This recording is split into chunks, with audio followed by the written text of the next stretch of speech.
Welkom by vandag se verkenning. Ons duik vandag diep in Ogu. Ja, Ogu, dis 'n fascinerende maar dikwels oorgesien deel van Tokio se Arakawa-wijk. Presies. Jy mag dalk nog nie van Ogu gehoor het nie, maar die bronne wat jy met ons gedeel het, artikels, onderhoude, jou notas, dit skets 'n prentjie van 'n plek ryk aan geskiedenis, ja, maar ook onverwagse bekoring en hoop vir steekte stories. So, ons missie vandag is om daardie laag af te skil. Ons wil die mees boeiende insigte en unieke plekke vir jou uitlig. Inderdaad.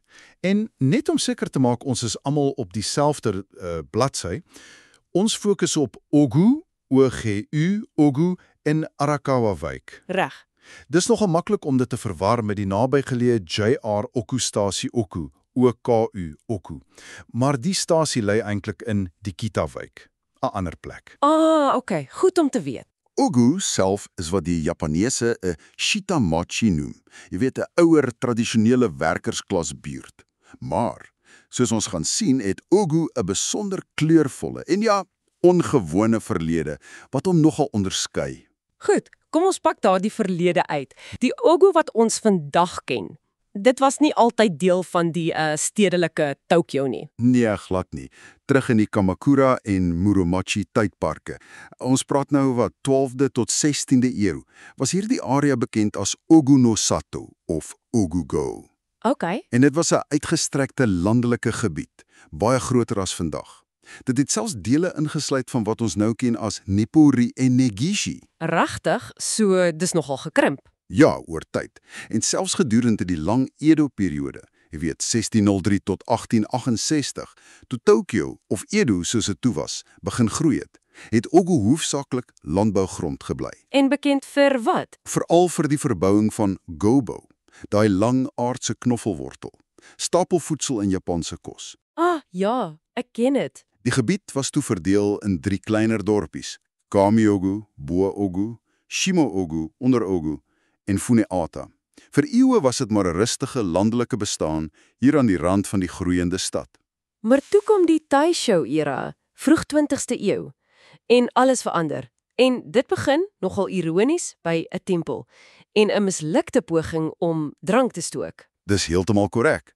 Haha, ja, die katalisator was die heeltemal onverwagse ontdekking van onsen, natuurlike warmbronne, in 1914. Sjoe! Dit het gebeur op die terrein van die Sekinoureji tempel, wat vandag nog daar staan, naby die Miyano-ma-treinsstop. En die storie daarachter is nogal besonders. Vertel!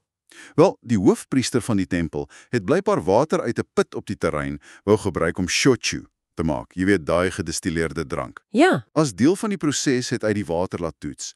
En toe, tot almal se verbasing, wys die toetsuitslae die water bevat radium. radium in die water. Jep, nie juis ideaal vir Shiku nie, né? Maar perfek vir terapeutiese warmbronne. Dis ongelooflik. Van alkoholiese aspirasies na 'n gesondheidsoord, sommer net so. Presies. En hierdie ontdekking het Ogu oornag getransformeer, dat dit skielik Tokio se naaste en mees toeganklike onsenbestemming geword. Ek kan my voorstel. En die ontwikkeling is verder aangevoer deur die opening van die Oji elektriese spoorweg, wat later deel sou word van die ikoniese Toren-Arakawa tramlyn, waarvan ons nog sal praat. So mense kon makliker daar uitkom. Baie makliker. Stadsbewoners kon nou sommer vinnig Ogu toe kom vir ontspanning. En die ontwikkeling het vinnig momentum gekry. Teen 1922 het die area amptelike erkenning gekry as 'n sankyochi. Dis 'n ou term vir 'n plesierdistrik. Spesifiek een met geishas, ook bekend as 'n hanamachi, 'n blomdorp. Okay, so restaurante, teehuise. Ja, restaurante, teehuise, geisha-huise, okia, en waaghuise machiai, waar kliënte geishas ontmoet het. Hulle het soos paddestoele opgeskiet. Wow. Die bronne noem dat daar voor die groot Kanto-aardbewing van 1923, wat baie verwoesting gesaai het, reeds tussen 300 en 400 sulke instellings en Ogu was. 3 tot 400. Dis enorm vir so 'n klein area. Dis massief. En dis ook in daai selfde jaar, 1922, wat die Arakawa UN pretpark sy deure geopen het. So dit was duidelik deel van 'n groter plan, Ogu as 'n ontspanningssentrum. Absoluut.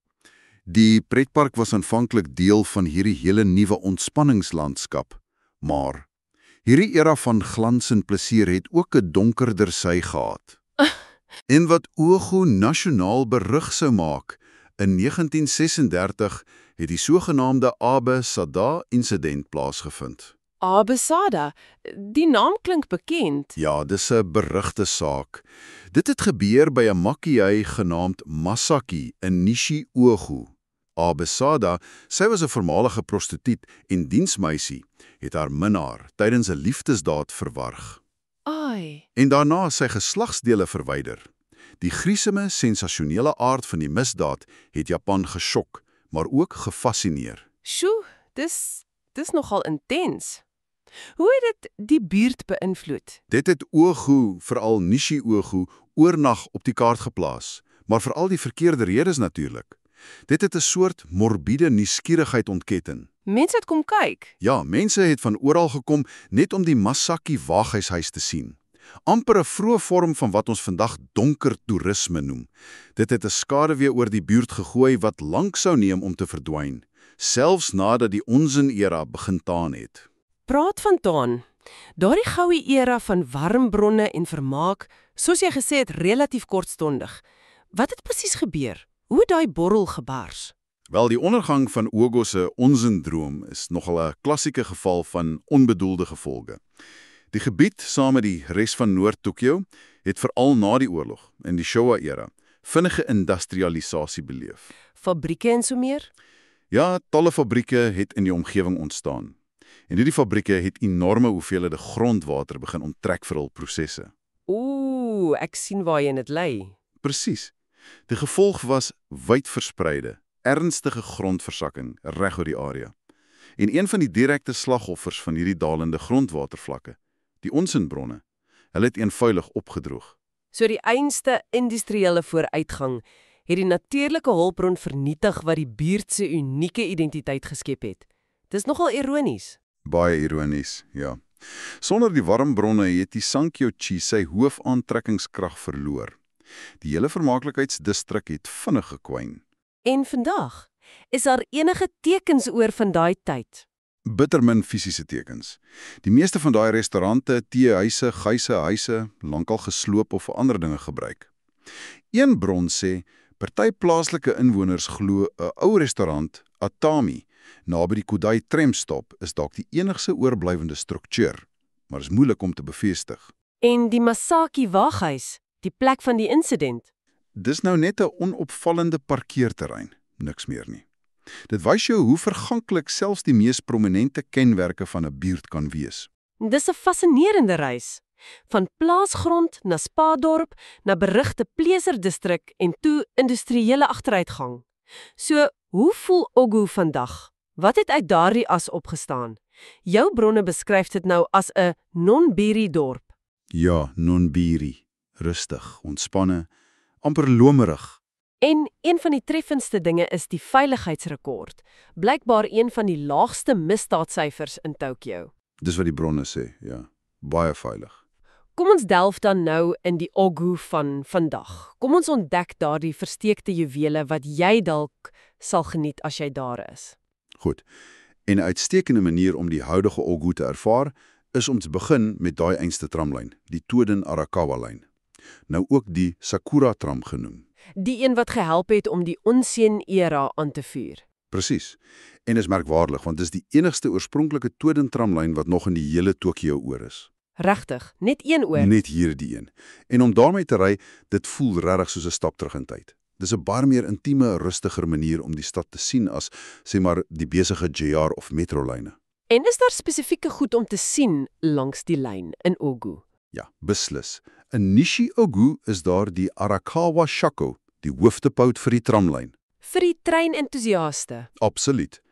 Daar selfs 'n klein buitelug museumkie, die Toden Omuide Hiroba, Toden Herinneringeplein, wat oor naweke en vakansiedale oop is, met ou tramwaens en so. Eilik, En dan staar die Kumano Mai kruising, Dis nogal uniek. Dis die enigste plek in Japan waar hierdie ou wêreldse Toden tram die moderne geautomatiseerde Nippori Toneri liner kruis. 'n Kontras tussen oud en nuut. Ja, 'n mooi visuele kontras. En o ja, moenie die roosbosse vergeet nie. Dele van die tramlyn is bekend vir duisende roosbosse wat langs die spoor geplant is. In Mei en Oktober is dit blykbaar 'n skouspel. Klink na 'n wonderlike manier om die buurt te verken. Maar geen Shitamachi-ervaring is volledig sonder die Shotengai nie, né? Daai klassieke Japanse inkopiestrate. Jou bronne noem 'n paar belangrikes in Ogu. Ja, die Shotengai is die hart van die Shitamachi. Die belangrikste is seker die aaneenlopende strook wat gevorm word deur die Ogu-Ginza Shotengai en die Happy Mall Kumanomai. 'n Lang straat. Ja, 'n lang, lewendige straat. Dit voel regtig soos die hart van die gemeenskap. Jy kry 'n fascinerende mengsel daar. Tradisionele winkeltjies, tee, senbei, rysbeskuitjies, eerdewerk langs moderne geriefswinkels. Maar dis meer as net inkope. Beslis. Daar's gemeenskapsgoed soos 'n plaaslike pensioenkantoor, selfs 'n ouetehuis is deel van die straatbeeld. Een bron noem 'n laerskoolhek wat direk op die Shotengai uitkom. Kan jy die gewoel voorstel as skool uitkom? Ha, ja, en daar's blykbaar gereelde mark daar, die 5de, 15de en 30ste van elke maand, met ekstra stalletjies. Nog meer atmosfeer. En daar word spesifiek gepraat van 'n baie ou teewinkel in die Happy Mall deel wat 'n besoek werd is. Dit klink na 'n plek waar jy regtig die plaaslike polslag kan voel. En die ander Shotengai. Dan is daar die Miyama Shotengai, bietjie kleiner en volgens die bronne meer eetplekke. Ooh, interessant. Ja, en dis die straat waar die aktrisse Tamaki Ando, jy weet van Shoplifters, groot geword het. Haar familie se tonkatsu-restaurant, Dompai, is glo steeds daar. Regtig. Cool. Ander plekke wat genoem word, restaurant Yamaso. Dis 'n ou wêreldse westerse styl eetplek, 'n Yoshoku-plek. En Yogashi Sekiya, 'n bakkery bekend vir koeke insluitend die Sekiya-rol. Dit gee jou 'n idee van die soort trooskos wat gewild is. En laastens, die Kodai Ginza Shotengai. Ook Kodai Dori genoem. Dit klink of die 'n effens ander storie het. Ja, die Kodai Ginza het blykbaar deur 'n moeilike tyd gegaan. Heelwat winkels het oor die jare toegemaak, so dis stiller as die Ogu Ginza. Maar daar's hoop. Beskryf oop tekens van herlewing. Nuwe interessante klein besighede maak nou daar oop, dikwels in ou geboue. Soos wat? Wel, daar's Ogusenta, 'n eetplek in 'n ou groente- en vrugtewinkel, Sankakuyaya. Dan's daar Tenfuji wat wegneem tempura doen en Umekyo, 'n yakitori-plekkie langs die Umenoyu Sento. Dit wys hoe selfs stiller Shotengai aanpas en ontwikkel. Dit bring ons by nog 'n interessante ding van Arakawa-wyk en Ogu. Die bronne noem dit 'n Sento-paradys, 'n hemel vir openbare badhuise. Ja, dis nogal merkwaardig hoe sterk die Sento-kultuur steeds in Arakawa is. Meer badhuise per capita as meeste ander dele van Tokio. En jy wonder of dit iets te doen het met die ou onsenta. Presies. Is hierdie sterk badkultuur dalk 'n kulturele ego? 'n Oorblyfsel van Ogu se verlede as onsinbestemming? Al het die natuurlike bronne opgedroog, het die gewoonte van gemeenskaplike bad miskien bly voortleef in die Sento. Dis 'n mooi gedagte. Jou bronne lig twee spesifiekes in Ogu uit en hulle klink nogal verskillend. Ja, nogal kontrasterend. Eerstens is daar Umenoyu, naby die Kodai Ginza. Die een met die yakitori plek langsaan? Daai een. Hierdie Sento is in 2016 volledig opgeknap. Die beskrywing is modern, baie skoon, helder, gesinsvriendelik. Klink goed. Hulle het 'n goeie verskeidenheid badde, insluitend 'n Rottenburo, daai lekker buiteligbad, en die sauna is by die prys ingesluit. Tamaki Ando noem dit ook as 'n plek wat sy besoek. Dit klink na 'n uitstekende keuse, veral as jy nuut is met Sento of kinders het. Baie toeganklik. En die ander een? Die een is vir die avontuurlustiges. Aha, ja, presies. Die tweede een is New Ibizu, nader aan die Ogu Ginza. Die beskrywing is heel anders. Dis duidelike ouer Sento, baie meer karakter. Eksentries is dalk die woord. Hoe so? Die uitleg is blykbaar ongewoon. Die hoofpad is L-vormig en staan prominent in die middel, nie teen 'n muur nie. Die water, baie warm, waarskynlik konstant bo 41-42 grade. Tipies Shitamachi. Brr, vir my, maar seker lekker vir ander. Daar is 'n gratis stoombad, maar interessant, geen koue bad, Mizuburo nie. Dis ongewoon. En dan die kleurskema. Een bronse net, rooi, blou, oranje. Klink kleurvol. Beslis nie subtiel nie. Dit klink na 'n autentieke, onvergeetlike en miskien effens intense Shitamachi badervaring. Definitief 'n plek met persoonlikheid. Goed, van baddens na buiteluig, groen ruimtes. Ons het Arakaoyuan genoem, daai historiese pretpark, blykbaar opgeknap en moes in 2022 heropen het, maar daar's 'n ander groot park, Okunohara Kouen, veld van die binneland, gebou op 'n ou fabrieksterrein. Ja, Okunohara Kouen is belangrik met laag van geskiedenis. Dit was die terrein van die ou Tokyo Bouseki Kaisha, 'n massiewe tekstielfabriek. Is daar nog iets oor van die fabriek? Ja, 'n tasbare herinnering. Die oorblyfsels van 'n rooi baksteen windpomptoring staan nog in die park. Maar die park dra ook 'n swaarder geskiedenis. Wat is dit? Dis geïdentifiseer as die presiese plek waar die heel eerste bomme op Tokio geval het tydens die Tweede Wêreldoorlog. Regtig? Die heel eerste. Ja, deel van die Doolittle Raid, 18 April 1942. Daar's gedenktekens in die park wat dit herdenk. 'n Stille herinnering. Dis nogal 'n kontras. Nywerheidsgeskiedenis, oorlogswonde en nou 'n vreedsame park. Presies. Vandag is Okunohara Kouen 'n uitgestrekte, vreedsame groenruimte, gewild vir piknik, stap, sport. Dis veral bekend vir sy jaarlikse Shidare Sakura Matsuri, die fees vir die treurkersiebome wat blom in die lente. Pragtig. En dis naby ander parke ook, soos Arakawa Shizen Kouen, wat go op 'n waterbehandelingsaanleg gebou is, en die bekende Asukayama Kouen in Oji. So selfs die parke in Ogu vertel stories. Is daar ander klein historiese merkertjies waarna 'n mens kan uitkyk as jy daar rondloop? Ja. Vir diegene wat hou van die diepere historiese laag, naby die Nishi Ogu Laerskool is daar 'n klein monument wat die Yori-stelsel aandui. Dis 'n antieke stelsel van grondopmeting wat terugdateer na die Nara en Heian tydperke. Wow, so oud. Ja, dit wys hoe lank die area al bewerk en bewoon word. Dan is daar die Yusanbo-zuka, 'n groep van 13 klein grafheuwels, vermoedelik antieke grafte, maar niemand weet heeltemal seker nie. Mysterieus. En ons het Sekiyunji Tempel genoem, waar die onsin ontdek is. Daar's nou 'n klipmerker wat lees Terra no Yu Ato, plek van die tempelbad. En dan die Ogu Hachimanjinja, 'n baie ou Shinto heiligdom, bekend vir 'n massiewe ginkgo-boom. Klein leidrade wat die eeuse geskiedenis tasbaar maak. Goed, voor ons afsluit, net daar een laaste punt, die potensiële verwarring. JR Uku-stasie, Uku, versus die Ogu-buurt, Ogu. Dis krities om te onthou, dis nie dieselfde nie, né? Absoluut korrek. Baie belangrik as jy die area besoek. JR Oku-stasie is in Kita-wijk, in 'n buurt genaamd Showa-cho, nie in Arakawa-wijk se Ugu-distrik nie. Hoekom die soort gelyke naam dan?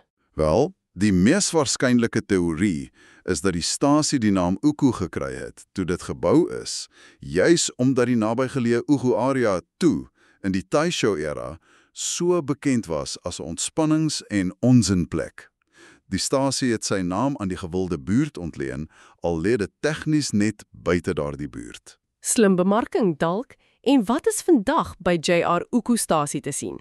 Die hoofding daar vandag is die massiewe Uku voertuigsentrum, 'n reuse treindepot en onderhoudsplek vir JR East. Nog iets vir die treinentoesiaste? Definitief. Jy kan blykbaar uitstekende uitsigte oor die depot kry vanaf die Uku-brug en Shin-Uku-brug. Dis waar baie bekende treine, soos die ou Cassiopeia en die superluxe Sweet Shikishima, gestoor en gediens word. Klink indrukwekkend. Ander klein goedjies by die stasie sluit in 'n ondergrondse gang genaamd Time Capsule Heisei Road, met kinderkuns van die Heisei-era daarin verseël. En die nabygeleë Nakazato Skulpulp, 'n belangrike argeologiese terrein. Maar die kernboodskap bly, JR Oku-stasie is nie in die Oku-buurt nie. Duidelik. Dankie vir daardie verheldering.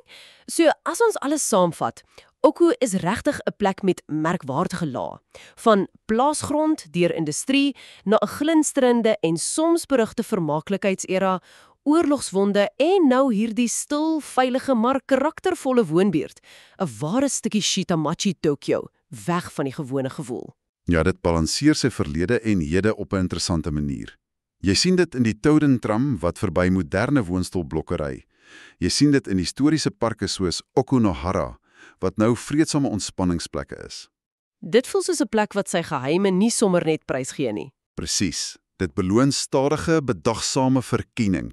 Daar's 'n diverse gevoel, die echos van industrie, die fluisteringe van 'n flamboyante vermaaklikheidsgeskiedenis en die kalmte van die huidige residensiële lewe.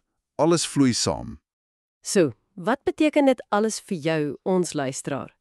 Wel, Oku bied 'n alternatiewe Tokyo-ervaring. Minder oor glans, meer oor autentiese atmosfeer, die ontdekking van stories in die strate. Die bronne sê dis goed vir gesinne, veilig, goeie parke, biblioteke, daai oulike pretpark. Dis ideaal vir die nuuskierige reisiger wat dieper wil delf.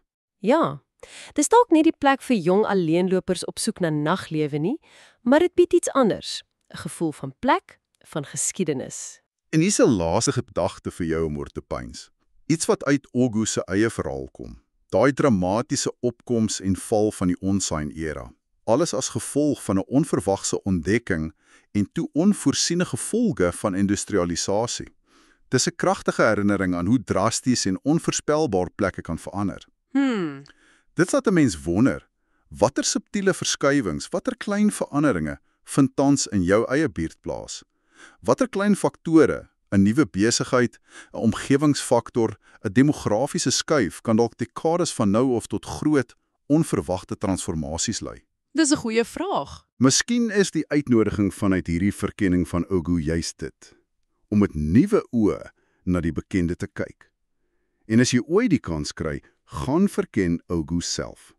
Neem daai historiese tram, waag 'n draai by 'n eksentriese sento, proe iets by 'n plaaslike eetplek in 'n Shotengai en kyk watter unieke stories jy in hierdie fascinerende hoekie van Tokyo kan ontbloot.